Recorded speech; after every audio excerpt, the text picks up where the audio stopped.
Good evening and welcome to Rediscovering the Truth. I'm your host and teacher, Markita Smith, and I'm excited about tonight's topic. We're actually going to look at the topic, God won't let his people be disgraced. And we'll be coming out of Psalm 25, Genesis 47, and Acts chapter 18. Now, I want to look at this word disgraced before we actually go into the topic itself, because a lot of times we associate disgrace with shame.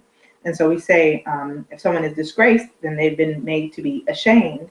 And if someone is ashamed, then they've been disgraced, which means, placed out of some covenant, out of relationship, made to look bad in front of other people, things like that. But what's important to understand about this word, to be disgraced, means that you're removed from grace. And it's important to note when I say that God won't let his people be disgraced, is that God doesn't break that covenant of grace with us. As long as we continue to seek after him, we continue in his grace.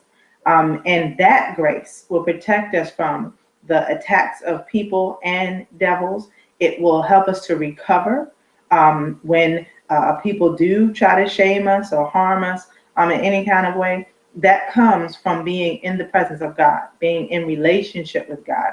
And so I'm excited about tonight's topic because I want us to keep that in mind, that God, he keeps us in his covenant of grace, provided we keep seeking him and believe in his love. Because as long as we believe in his love, we will receive that love and will return his love. Yeshua said very clearly about the woman of ill repute. He says she's been forgiven of her sins. And she who's been forgiven much loves much, but he who's been forgiven little loves little. And so as we believe that God just continues to love us in spite of ourselves, as we believe in God's grace and care, we will keep seeking him. The trick of the enemy is to tempt us and taunt us and mock us and condemn us so that we will pull ourselves away from God, allowing disgrace to overcome us, because we're no longer running after God's presence. As long as we keep running after him, he will keep blessing and protecting us and covering us and recovering those things that we lose or those things that we're robbed of. He will continue to bring recovery to us as we go back and seek him. I think oftentimes we miss that. We feel that, one shot is all we get, and then we kind of let the enemy talk us out of the grace that God has given us for free. He's freely given us grace. We've not earned it. We certainly don't deserve it, and we never can. But as long as we believe in it and keep seeking him for it, he will keep providing it for us. And so we're going to start with Psalm 25, and I'm actually going to read the whole Psalm, but then I will go through the other chapters, Genesis 47 and Acts 18. But we need this foundation of Psalm 25 to really understand this topic of grace and disgrace.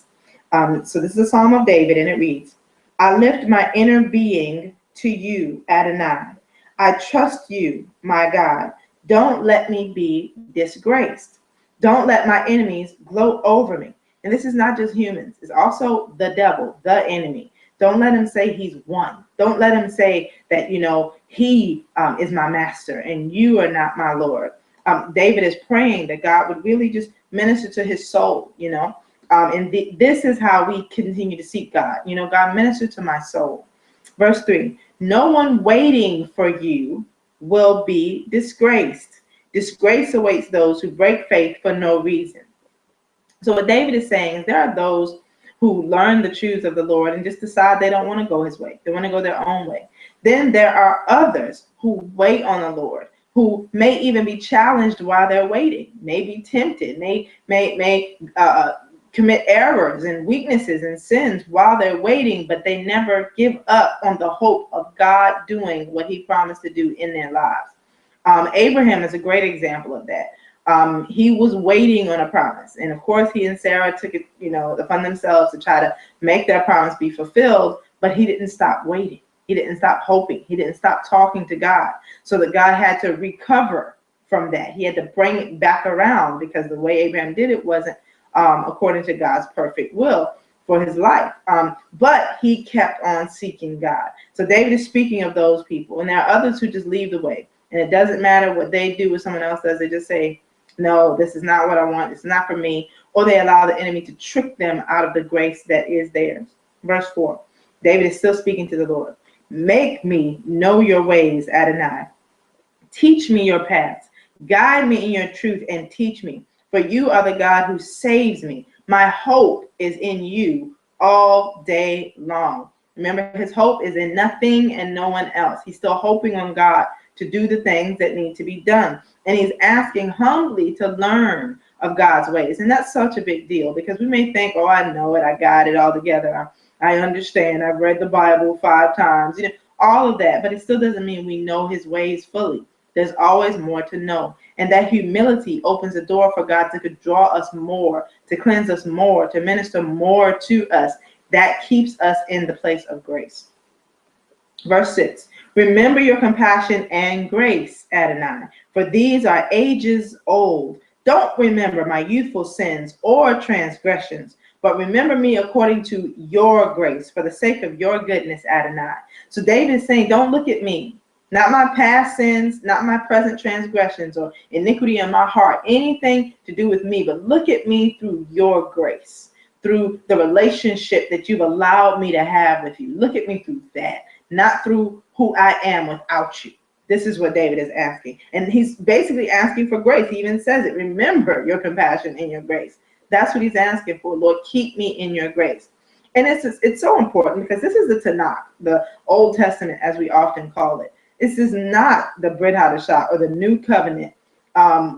David is not in the dispensation of grace, but he is living in God's grace. And he says that God's compassion and grace are ages old, meaning he's always been gracious. Grace is not a new thing to God. He didn't just become gracious at the time of Yeshua's earthly ministry or his death, burial, and resurrection. God was always gracious.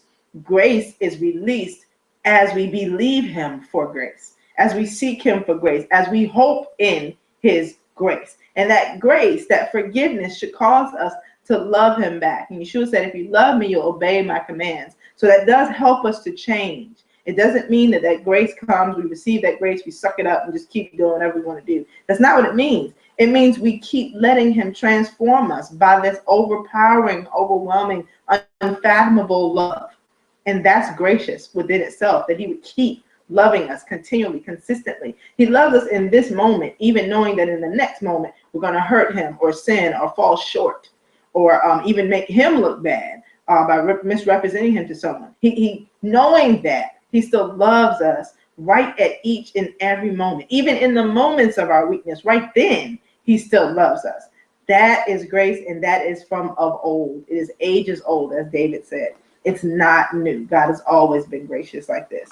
We've got to know him this way and depend upon his grace, that he might use it to keep changing us into his image. Verse 8, Adonai is good and he is fair. This is why he teaches sinners the way to live, leads the humble to do what is right, and teaches the humble to live his way. All Adonai's paths are grace and truth to those who keep his covenant and instructions. For the sake of your name, Adonai, forgive my wickedness, great though it is. Now, I love what David says here, those two verses together. Verse 10 says that his paths are grace and truth for those who keep his covenants and instructions. But 11 says, forgive my wickedness. And so we know, of course, that David is one who kept his covenant and kept God's instructions, but he's still acknowledging wickedness.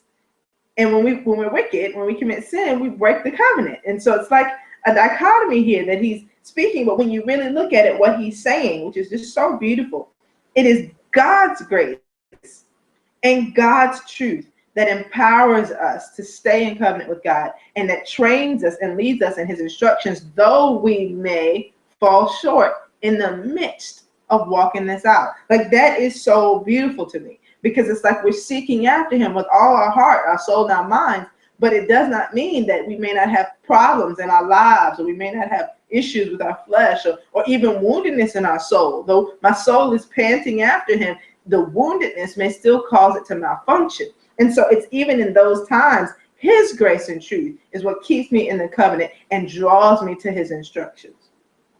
Verse 12, who is the person who fears Adonai? And that's going to be that reverential fear, knowing that he is strong and mighty, but also merciful and loving. Now, David speaks more of this person and what God will do. He will teach him the way to choose. So a person who fears Adonai, God is going to teach him how to go the right way. He will remain prosperous, and his descendants will inherit the land. Adonai relates intimately with those who fear him. He makes them know his covenant.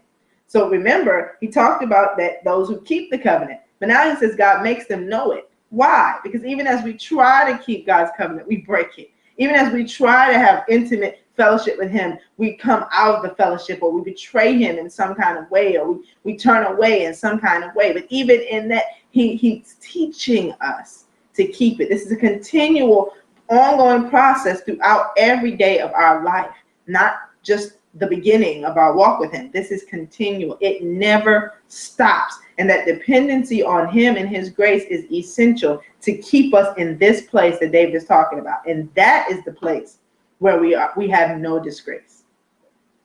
Verse 15. My eyes are always directed toward Adonai, for he will free my feet from the net. Turn to me and show me your favor, for I am alone and oppressed. The troubles of my heart are growing and growing. Bring me out of my distress. See my affliction and suffering, and take away all of my sins. Hallelujah. I love that, because it's like David's not depending on himself to be sin-free, to be righteous. He says, you take them away. You take my sins away. I'm distressed. I'm troubled. Help me to get out of this place of oppression, where people may be oppressing him, but even his own transgressions may be weighing him down. You know, it just could be bombarding his mind. And so he said, take this weight off of me. You remove it. You cleanse it. See, all of that is grace.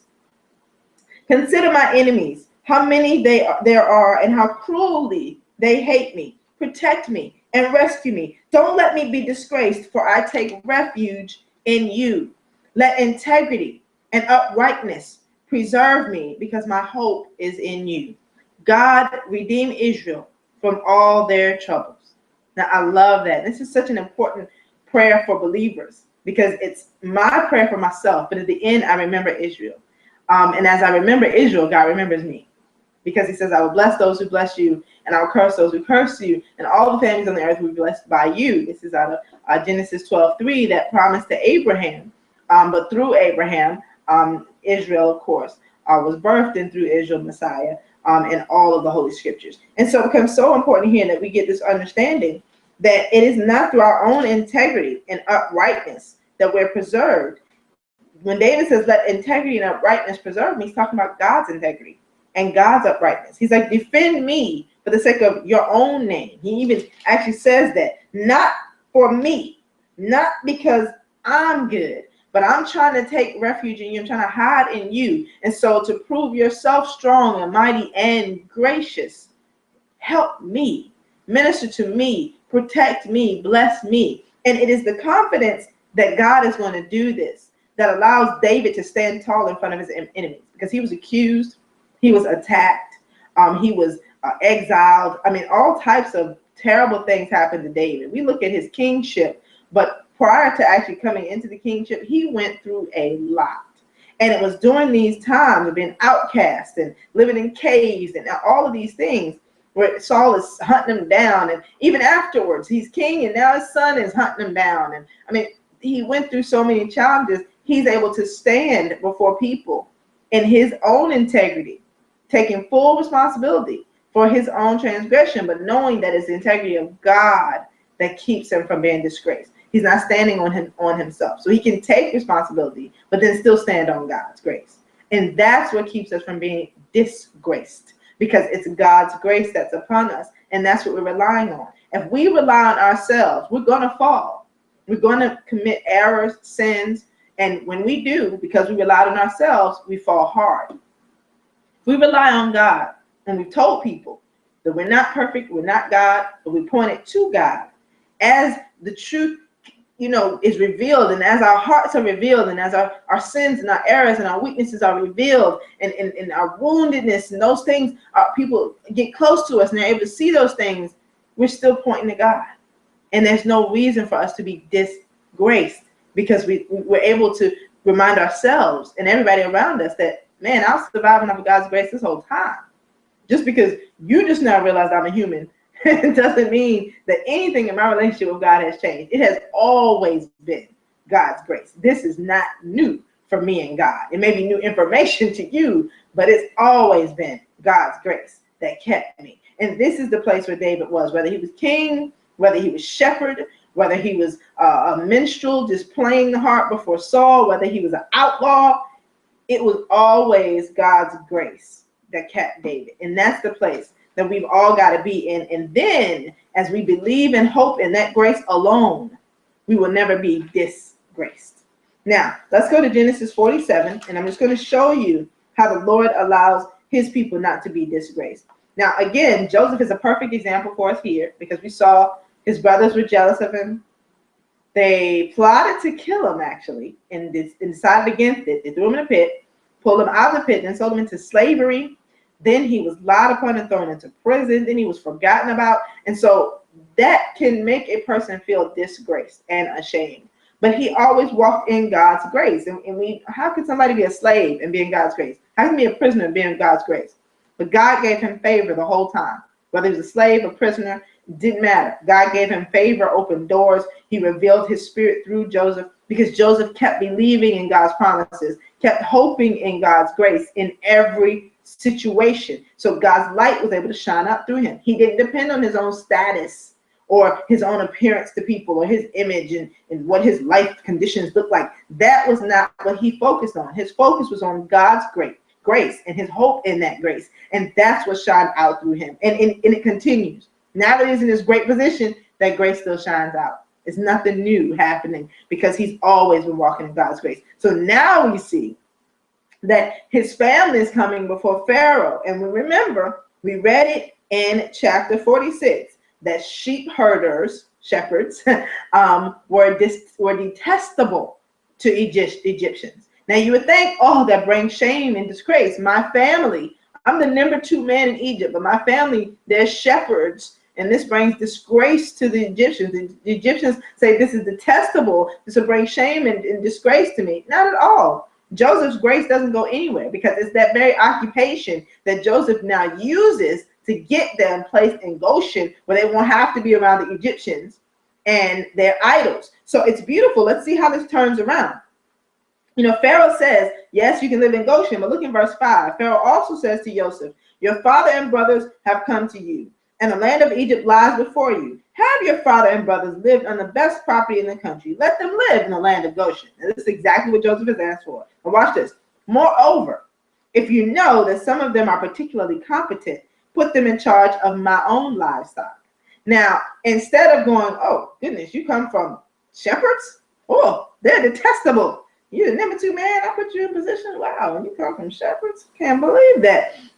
Instead, he's like, if they're really good shepherds, let them, shepherd of my flocks as well, because he knows that Joseph has been in lowly positions and in high positions, and he's always done everything well.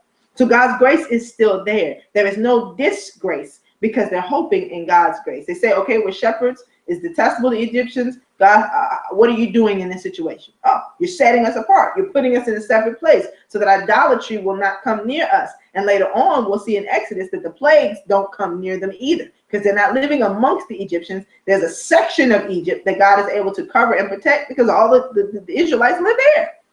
This was God's grace. But when we take people's standards, when we take people's ideas of what we should look like and what we should do and how we should do it, and we allow those things to infiltrate our worldview and our paradigms and our self-esteem and our self-image, then we allow disgrace to enter us because we're not interested in God's grace anymore. Now we want favor with man. We want people's approval. And so we walk away from God's grace. And what could have been gracious, like we see here for the children of Israel, the Israelites, this was gracious that God allowed them to be shepherds and that it was detestable to Egyptians because it keeps them set apart from these Egyptians while they're in Egypt and growing and growing and growing. As we see in Exodus, they just keep multiplying.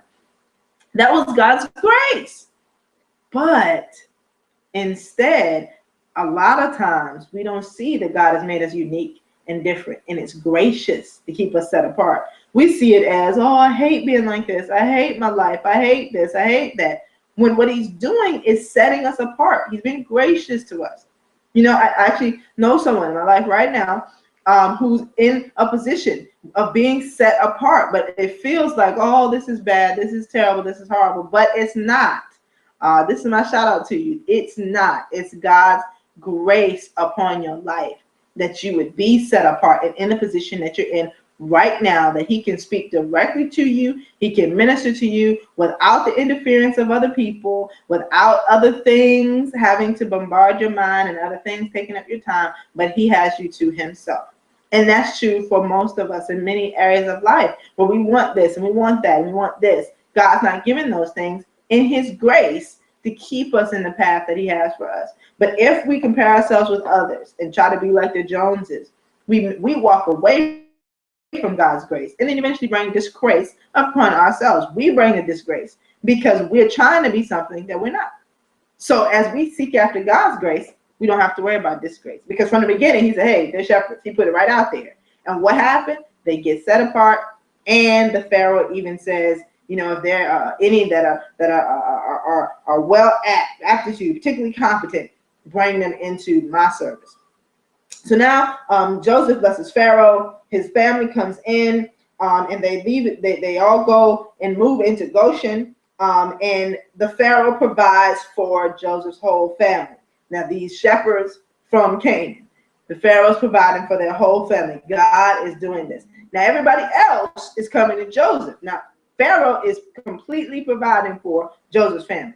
And Goshen is the area that is set apart for them. But everybody else is coming to Joseph, this lowly slave and prisoner, that's now the number 2 man in Egypt, and saying, hey, our money is out. We can't buy grain. So why don't you buy our land and in exchange give us grain, give us seed to plant? So eventually Egypt owns all the land because Joseph actually buys everybody's land for grain. And so he becomes wealthy. He makes Egypt wealthy. This lowly slave and prisoner is responsible for the great wealth of Egypt just multiplying during a season of famine. God's grace was upon Joseph, and Pharaoh was wise enough to recognize it.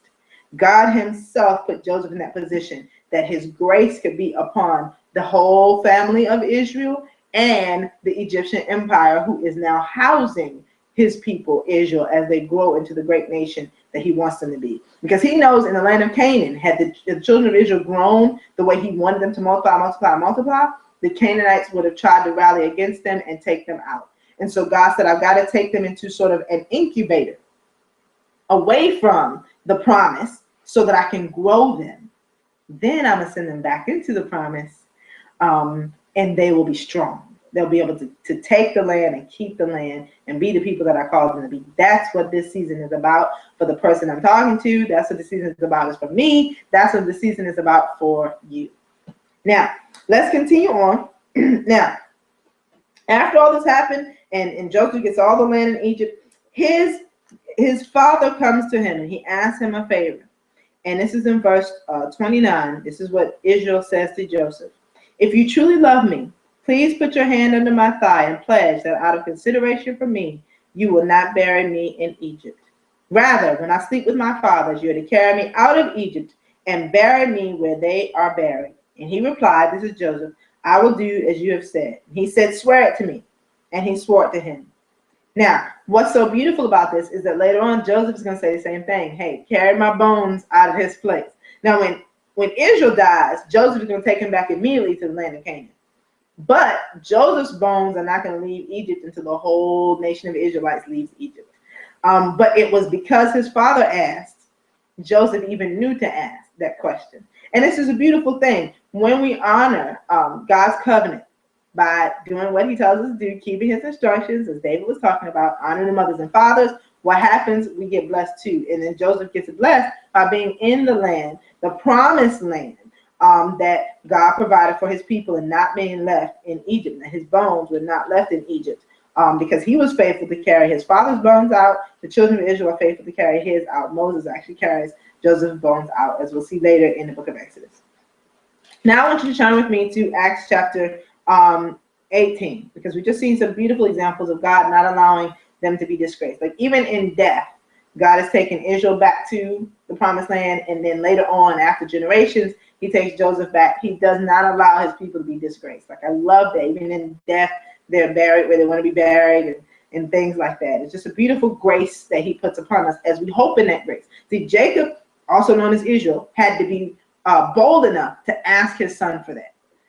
And he made him promise. And then Joseph had to be bold enough to give that command too, which we're going to see in a few weeks. And that's important. So that boldness comes from believing in God's grace, not relying on people. Because even God has to bring things back to people's remembrance. As you'll remember, Joseph was shut up in jail and had asked the guy to remember him. And the dude forgot all about him. The cupbearer forgot all about Joseph until Pharaoh had the dreams. Then God brought it back to the cupbearer's remembrance that Joseph was a dream interpreter. God is responsible for doing it. That is his grace. Even with people, it's God's grace that allows us to get the things that we need. So don't look at the people. Don't be concerned about the people. Don't court the people and chase after them for their favor. Instead, seek after God. He will give you the grace to have favor with the people you need to have it with. Now, Acts chapter 18, very important chapter. A lot of important things happen in this chapter. And so we know that Paul has left Athens, because he was in Athens in chapter 17. And now he's in Corinth, and he meets Aquila, who's also married to Priscilla. And these are believers who are well versed in the word, which is just a wonderful grace upon God. He's connecting with these important men and women of God as he's going about his travels. And remember, he says he was an apostle abnormally born. So any of the believers could have been like, oh, you're not a real apostle. We don't want to hear what you have to say. But this grace upon God is there that the believers keep receiving him, which is just beautiful. And he keeps getting blessed, and they keep blessing him as they come together in fellowship. Now, as he keeps going, and he stays with them, they start working together because they all make tents. And in other history teaches us that those were talits, like big, big talits. Actually, not just tents, but they're making them and they're living together. So they've got this little community, him and Aquila and Priscilla, which is just a beautiful thing. Now, as they keep going, and he's going to the synagogues on Shabbat, he's teaching about Yeshua. There are some who become believers, but then he gets in some opposition. And then Silas and Timothy come, which is another blessing for him. But they give him some support as people start to hurl insults on Paul, and they start to reject. A lot of people reject the truth. And so he says, I'm going to the Gentiles. So now, as that keeps going, he meets some God-fearing people. Even the president of a synagogue actually comes to faith. And he's seeking God about where he should go and what he should do, because there's pockets full of believers, like a pocket here, a pocket there of believers. But for the most part, the Jews in general are not receiving the truth. Like lots and lots of Jews, not only they're not receiving the truth, but they're becoming angered by Paul's word and opposing him violently. So in verse 9, it says, one night in a vision, the Lord said to Shaul, or Paul, don't be afraid, but speak right up and don't stop, because I am with you. No one will succeed in harming you, for I have many people in this city. And that's Acts chapter 18, verses 9 and 10. And those are our key scriptures for tonight as well. Acts 18, verses 9 and 10. And what's important about that is that God is infusing in him the boldness to believe in his grace, because he's seeing all these multitudes of enemies, pretty much. And there's a little bit of believers here, a little bit of believers there. He gets support, he gets help. But then, for the most part, everybody's against him. And he's being encouraged by the Lord. Listen, there are lots of people in this city who trust me, and they will support you, and they will help you. So you do what I'm telling you to do. And that is his grace to minister to Paul that way and allow Paul to go forward in boldness, which keeps him from being disgraced. It does not matter what these people say about him. It is his confidence and his hope in Yeshua that is allowing him to not be disgraced. Because the only thing that would disgrace him is that he believed what they said. So now, and keep going on in chapter 18. They actually take him before the Roman governor, Galileo, and they throw all of these insults upon Paul and all these charges against Paul. And then when he realizes this is really a religious dispute, he throws the whole case out of the courtroom and does not pay any attention to it and releases Paul and lets him go. And this is important because this is God operating on Paul's behalf, even with an unbeliever. That happens for us all the time. We've got to just believe God that he will give us that favor when we need it. Paul had no idea how this was going to turn out. And it turned out in his favor. So now as you keep going, he's going on to Ephesus, and then he continues to preach and minister, and he keeps going and connecting with the Messianic community, but he meets up with a young man named Apollos. I love Apollos. He was well-versed and well-learned, and he spoke well, and he was just really astute. And he was a believer, but it says here in verse 25 that he only knew of Yochanan's immersion, meaning he'd been immersed in water, but he didn't have the Holy Spirit. So what's coming out of him is his own reasoning. Now, his reasoning, it is very good, clear, solid reasoning. You know, he's got some serious deductive reasoning. He has taken the scriptures and he has figured out that Yeshua is the Messiah, and he's been able to prove it through the scriptures. But the power of the Ruach is not behind his words. The life of the breath of God is not in his mouth. So when he speaks, he's speaking true words, but they're not filled with the power of God. So Priscilla and Aquila, in God's grace, pull him to the side and administer to him and correct him to make sure that he's, really completely on the right path, and pray in the Ruach HaKodesh. So now that as he's being mentored by this mature couple and God has been gracious upon him, his words are even more seasoned, more experienced, and now there's the breath of life behind his words. And he goes on to be a great, great leader in the body of believers. And it talks about how he greatly helped those who through grace had come to trust. This is verse 27. This is about Apollos. For he powerfully and conclusively refuted the unbelieving Jews in public, demonstrating by the Tanakh that Yeshua is the Messiah. Now remember, the Brit Hadashah, the New Covenant, did not exist yet. So he's going by all Old Testament scriptures and proving that Yeshua is the Messiah.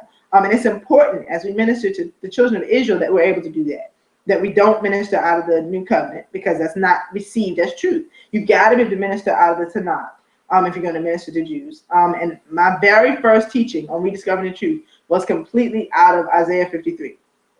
Totally Isaiah 53, proving salvation through Messiah Yeshua just out of Isaiah 53. Very important scripture, very important chapter. And it is on this YouTube page, which is very important. And it's a wonderful, wonderful blessing to have the grace of God upon us to be able to restrict ourselves to what people know to be true, what they already believe, use that information and prove God through it. It takes him giving us the grace to have a clear mind. It takes training and experience, and it also takes the Ruach HaKodesh, that grace of the Ruach, to be able to speak right into people's hearts. And so I want to encourage you to see what happened here. God gave Apollos grace through Priscilla and Aquila, that he might be trained more and receive the Ruach. Then he was used by God to bless the other believers with grace, that as they were trying to prove Yeshua to be the Messiah through the Tanakh, he, being more learned than they, was really able to support their efforts. Paul gets support through Timothy, Silas, Priscilla, and Aquila, and other synagogue believers coming into faith. As we see some names that we're going to see again in the future. So we know these guys became believers. And so it becomes so important to know that God will give us everything we need so that we will not be disgraced, but only if we trust in his grace.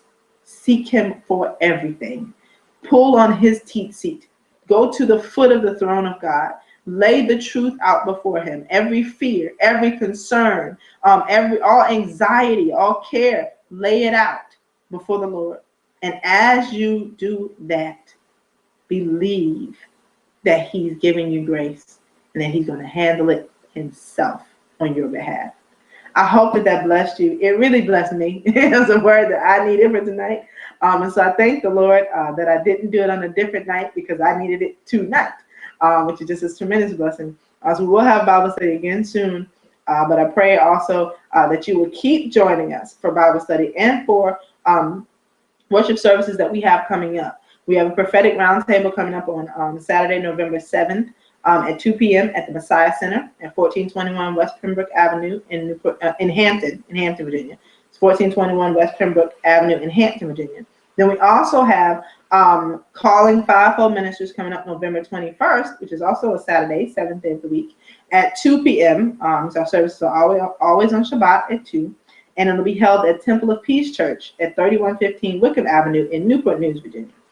So I pray again that you'll join us for these very important gatherings, that God can speak to you and through you, and that your gifts can be activated, that you, like Apollos, can receive some mentors and some training, grow and develop, and then be sent forth that you might strengthen and encourage someone else through the grace that God has given you. Again, I look forward to seeing you in the future, and I pray that the rest of your week and day are just fully blessed.